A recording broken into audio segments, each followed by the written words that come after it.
locked in a box smaller than a coffin, tortured, brainwashed, and hidden in plain sight for 7 years. This is not a movie. This is the real story of Colleen Stan, also known as the girl in the box. She was 20 years old, full of life, and heading to a friend's birthday party. She did what thousands of people did in the 70s. She hitchhiked. But instead of a ride, she found a nightmare. It was May 19, 1977. Colleen Stan left her home in Eugene, Oregon, to travel to Northern California. A few hours into her journey, she stood by the highway, thumb out, backpack slung over her shoulder. She had turned down one driver who gave her a bad feeling. Then came a couple with a baby in the back seat, Cameron and Janice Hooker. Colleen felt safe. The baby seemed to seal the deal. She got in. But just outside Red Bluff, California, the car took a detour. Cameron pulled off the road into a secluded area. He held a knife to Colleen's throat and placed a custom-built head box over her head. She couldn't see. She couldn't hear.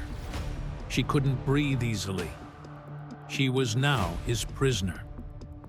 Colleen was taken to the Hooker home and introduced to a hell she couldn't imagine. Cameron Hooker had built a box underneath his waterbed, about 3 feet long, 2 feet wide, and barely 18 inches tall. That's where she was kept, 23 hours a day, for years.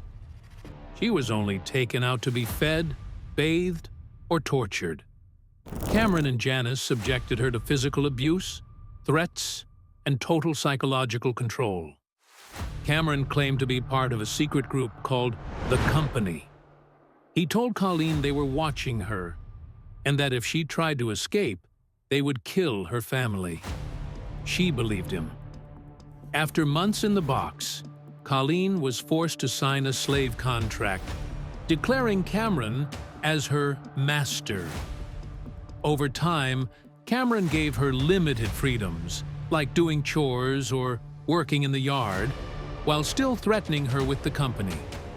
The emotional manipulation was complete. This is what psychologists today call Stockholm Syndrome, a condition where captives develop emotional or psychological bonds with their captors as a coping mechanism. Colleen would later say, "I learned how to survive by pleasing him. If I resisted, it only got worse." In 1981, 4 years into her captivity, Cameron allowed Colleen to visit her family.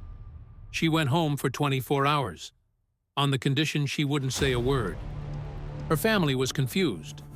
She seemed thin, pale, but she assured them she was okay. She returned to her captor, willingly. That's how powerful the psychological control had become.